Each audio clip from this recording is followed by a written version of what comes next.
신앙생활은 교회에서만 하는 것이 아닙니다. 신앙생활은 우리가 예배드리는 그 순간에서만 이루어지는 것이 아니죠. 물론 교회에서 예배드리고 교회에서 성도들하고 교제하는 것, 그것이 신앙생활의 가장 중요한 부분 중에 하나이지만 그것이 다가 아니라는 거예요. 신앙생활은 어디에서도 이루어져야 됩니까? 우리 집에서, 가정에서, 직장에서, 이웃들과 함께, 불신자들과 함께 살아가는 그 세상에서도 우리 신앙의 삶은 이어져야 하는 것입니다. 그래서 우리 신앙의 삶은 우리가 살아 숨쉬고 있는 모든 삶의 영역에서 이루어져야 하는 것이죠. 우리가 하나님께서 교회에서만 우리를 간섭하시고 우리를 주관하시고 다스리시는 것이 아니라 우리가 밟고 다니는 모든 삶의 자리에서 하나님은 우리의 주인 되시고 우리를 다스리시고 우리를 지키시고 우리를 붙들어 주시고 또 우리와 함께 하시는 줄로 믿습니다. 우리가 신앙의 삶, 믿음의 삶은 그렇습니다. 주님께서 우리를 향해서 원하시는 것이 무엇입니까? 항상 기뻐하라, 쉬지 말고 기도하라, 범사에 감사하라. 이는 그리스도 예수 안에서 너희를 향하신 하나님의 뜻이다라고 했습니다. 그래서 교회의 울타리 안에서만 이루어지는 것이 아니라 신앙의 삶은 그 교회의 울타리를 넘어서 우리가 살아가고 있는 모든 삶의 자리에서 우리 신앙의 삶, 믿음의 삶은 이어져야 할 것이고 또 신앙의 삶이 거기에도 있다라는 것입니다. 오늘 신명기 19장의 말씀도 그렇습니다. 이스라엘 백성들이 이제 가나안 땅에 들어가서요. 그들이 예루살렘에서만 신앙의 삶이 되어지는 것이 아니라 그들이 살아가고 있는 모든 삶의 자리에서 이웃과 함께, 형제들과 함께 그 공동체 안에서 이루어지는 모든 사건 하나하나, 삶의 정황 하나하나가 사실은 하나님 앞에서의 삶이 되어져야 한다는 것이죠. 그래서 오늘 도피성에 대해서 말씀합니다. 도피성. 이 유대인들, 이스라엘 백성들이 거주하는 가나안 땅에 크게 세 구역으로 나누어서 그 각각의 도피성을 만들라라고 했습니다.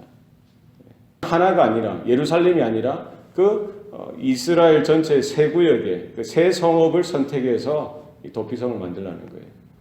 그래서 원한이 없이 부지불식간에 살인을 저질렀을 경우에 그 사람이 도피성으로 피하여서 원수, 복수를 피하도록 죽임을 당하는 것을 피하도록 하셨던 것입니다. 그래서 도피성을 정하고 거기에 길을 닦고서 누구든지 이렇게 고의로 의도해서 사람을 죽이는 것 외에 우연하게 사고로 실수로 어쩔 수 없이 이렇게 발생하는 그런 이런 살인 사건 가운데 살인했던 사람이 그 도피성으로 피해서 원수당함, 복수당하는 것, 살인 죽임을 당하는 것을 피하도록 했던 것이죠.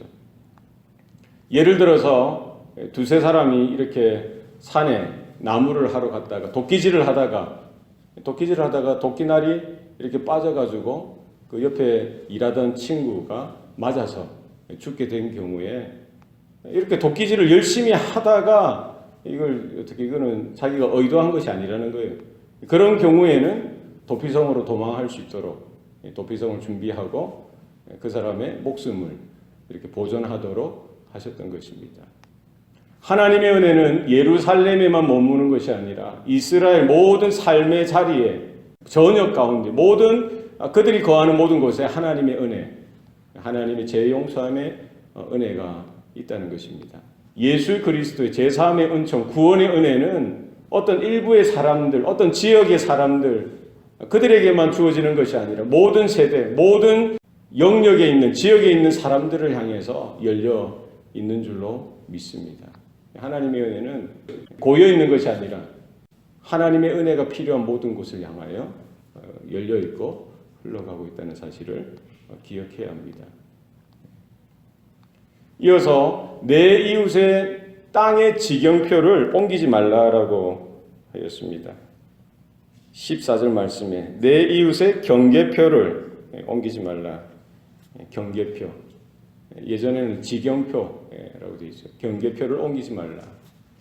오늘날에는 이제 등기등본이 토지에 대한 등기등본이 잘 되어 있습니다만 고대 유대 이스라엘 가운데에는 이런 그게 부족했죠. 그래서 땅을 구분할 때 말뚝을 박는 거예요. 경계표를 세우는 겁니다. 거기에 이제 글자를 혹은 표식을 세워서 누구의 땅 정하는 것입니다. 이 지파대로 또 그리고 그 집집마다 가구대로 하나님께서 그 지파마다 또 그 가구마다 집집마다 이 땅을 토지를 그들의 기업으로 주셨던 것입니다. 하나님께로부터 받은 이 땅, 토지 그것을 많이 받은 사람도 있고 적게 받은 사람도 있는 거예요. 많이 받은 사람은 많이 받은 대로 감사하고 적게 받은 사람은 적게 받은 대로 만족하면서 그것으로 살아가면 되는 것이죠. 그런데 지내다 보면 욕심이 생기는 겁니다. 많이 받은 사람은 많이 받은 대로 욕심이 생기고요. 적게 받은 사람들도 적게 받은 대로 또 이렇게 불평이 생기고 욕심이 생기더라는 거예요. 그래서 이웃 몰래 땅의 경계표를 옮기는 경우가 있어요. 내 땅을 더 많게 하기 위해서. 아니면 힘으로 눌러서 힘으로 무력으로 그 땅의 경계표를 옮겨서 자기가 그 형제의 땅, 이웃의 땅을 더 착복하는, 착취하는 경우가 있다는 것입니다. 거기에 대해서 경고하고 있는 것이죠. 내 이웃의 땅의 지경표, 땅의 경계표를 옮기지 말라. 그것은 왜 그렇습니까? 하나님께서 주신 은혜의 표징이기 때문에 내가 더 갖고 싶다고 해서 그걸 욕심내어서 이렇게 더 취하면 안 된다는 거예요. 십계명에도 분명히 말씀하고 있죠. 내 이웃의 소유나 재산을 뭐 하지 말라? 탐하지 말라는 거예요. 나에게 하나 주셨으면 하나 주신 것으로 감사하고 두 개 주셨으면 두 개 주신 것으로 감사해야지 내가 땀 흘리지 아니하고 내 욕심, 내 이런 못된 마음을 가지고 이웃의 것을, 내 형제의 것을 이렇게 어떤 수술을 써서 빼앗아서는 안 된다는 거예요. 하나님이 주신 것으로 만족하고 감사하고 모든 소유 가운데서 모든 경제 생활 가운데서도 하나님께서 주인 되시고 하나님께서 베풀어 주신 은혜에 감사하는 우리의 삶이 신앙의 삶이 되어야 할 줄로 믿습니다. 재판하는 것도 마찬가지예요. 사람들이 모여 살다 보면은 여러 가지 이해관계가 있고 갈등이 있고 문제가 생기고요. 사건이 생기게 마련입니다. 문제가 터지고 사건이 생기면은 거기를 이제 재판하고 이렇게 진행하기 위해서는 꼭 증인이 필요한 것입니다. 증인을 세울 때에 사건을 이렇게 문제를 해결할 때에 증인 한 사람은 부족한 거예요. 적어도 두 사람의 증인이나 세 사람의 증인을 반드시 세워서 이렇게 진행하도록 했던 것입니다. 그것도 증인이 있다고 해서 다 그냥 되는 것이 아니죠. 그 증인이 말하는 증언이 진짜냐? 그게 사실이냐? 그게 올바른 것이냐? 그것을 제사장과 재판장에게 나아가서 그 재판장이 모든 증언을 듣고요. 증인이 말하는 것들을 다 이렇게 듣고 사실인지 그 상황이 맞는 것인지 이런 것을 하나하나 따지라는 거예요. 만약에 위증한 것으로 발견되어질 경우에 거짓 증거죠. 거짓 증언이죠. 위증한 것이 발견되어지면은 그 무고한 자, 위증한 자에게 그 형제에게 덮으려고 했던 그 죄의 제목을 똑같이 그에게 덮어서 모든 유대 사회, 모든 유대 이스라엘 백성들에게 경고로 삼으라는 것입니다. 그만큼 무고죄, 거짓 증언, 위증하는 것은 하나님 보실 때 악한 것이고 바르지 못한 것이라는 거예요. 내가 본 것을 이야기해야지. 내가 보지 않은 것, 내가 그 자리에 있지 않은 것, 그것을 거짓으로 이렇게 말해서는 안 된다는 것입니다.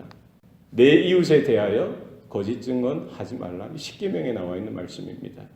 우리가 제사로 하나님 앞에 예배로 나아가는 것도 너무나 중요하고 필요합니다. 뿐만 아니라 이웃과의 삶, 우리 사회에서 공동체 가운데 우리가 세상 가운데 살아가는 삶도 하나님께서 관심이 있으시고 바라보시고 불같은 눈동자로 지켜보시는 줄로 믿습니다. 우리의 삶의 주인이 하나님이시고요. 우리 가운데 하나님의 주권, 하나님의 주인 되심, 하나님의 통치하시고 다스리시는 그 은혜가 내가 살아가는 그 일상생활에서 모든 삶의 영역에서도 동일하게 있다는 사실을 기억하고 우리가 그와 같은 믿음으로 설 수 있기를 소원합니다. 오늘 하루도 우리가 행하는 모든 일들 가운데 하나님 앞에서 코람되어 하나님 앞에서의 신앙의 삶으로 서서 또 오늘도 하나님께서 기뻐하시는 삶의 하루가 될 수 있기를 축원합니다. 기도하시겠습니다. 살아계신 아버지 하나님, 오늘도 우리에게 은혜를 베풀어 주시니 감사합니다. 우리 가정과 또 직장과 또 모든 삶의 터전 가운데에 또 주님과 동행하는 우리 모든 성도들의 삶이 되게 하여 주시옵소서. 우리가 기도하고 찬양하며 입술로 고백한 대로 우리의 신앙의 삶이 또 우리 모든 삶의 영역에서 그렇게 살아갈 수 있도록 하나님 우리에게 힘을 주시고 능력을 주시고 믿음을 주시고 지혜를 더하여 주시옵소서. 이웃을 또 내 몸과 같이 사랑하게 하시고 이 모든 관계를 통하여 하나님의 사랑하심과 긍휼과 은혜가 흘러가고 또 하나님의 말씀의 그 계시의 말씀이 진리가 온전히 선포되어지고 증거되어지고 나타날 수 있는 은혜가 오늘도 나타날 수 있도록 역사하여 주시옵소서. 자로나 우로나 치우치지 않게 하시고 우리 중심 가운데에 하나님 중심, 성경 중심, 교회 중심의 바른 신앙생활로 우리가 설 수 있도록 오늘도 주장하시고 역사하여 주시옵소서. 모든 것 감사드리고 예수님 이름으로 기도합니다. 아멘.